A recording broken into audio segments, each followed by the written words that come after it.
Since the early 1990s, astronomers have known that extrasolar planets, or exoplanets, orbit stars light years beyond our own solar system. Because most exoplanets are too far away to be directly imaged, characteristics such as size, composition, and atmospheric makeup must be determined through a variety of indirect methods. For instance, when an exoplanet passes in front of its star, or transits, it blocks a fraction of the star's light and causes a dip in brightness. Large planets block more light, so the size of the dip can be used to determine the size of the planet.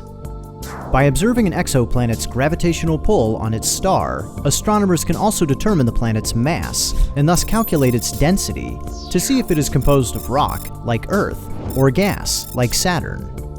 But to fully understand an exoplanet, astronomers must study its atmosphere, and the information that they need is encoded during a transit.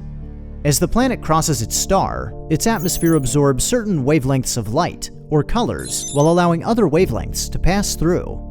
Because each molecule absorbs distinct wavelengths, astronomers spread the star's light into its spectrum of colors to see which wavelengths have been absorbed.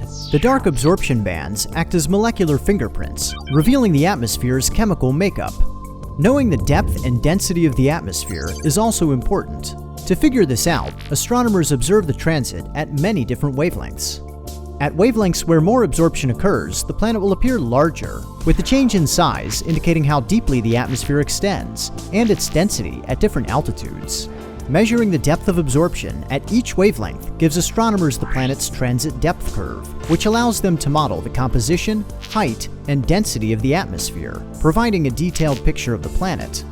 Recent studies suggest that exoplanets and their atmospheres come in a wide variety.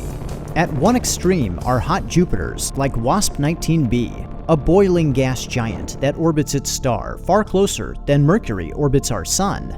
Visitors who could survive the heat might complain about the air quality. Planet WASP-19b's jagged transit depth curve suggests a deep atmosphere of poisonous hydrocarbons, with methane and hydrogen cyanide far more abundant than water. By contrast, planet Gliese 1214b is a comparatively inviting water world. Its nearly flat transit depth curve hints at a shallow atmosphere of pure steam, enveloping an ocean thousands of kilometers deep, with an interior of hot ice, water solidified by extreme pressure rather than cold.